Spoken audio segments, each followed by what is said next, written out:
Dodwan, bakit may nag-fail sa network marketing? I think nasagot ko na siya. Pwedeng, marami nang nasagot ko na yan sa dami kong sinabi kanina. Isa siguro yung kulang sa mentor.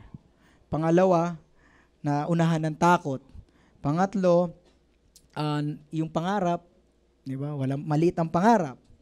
Ang nakita ko diyan, ang pinaka nakita ko diyan isang factor, yung maling ang dinikitan na tao.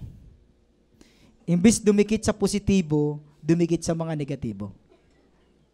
Tama hindi? Tama. Kasi guys, experience namin kahit hindi magaling, kahit hindi marunong, kahit hindi mahusay, dumikit lang talaga sama-sama lang, nagbabago eh.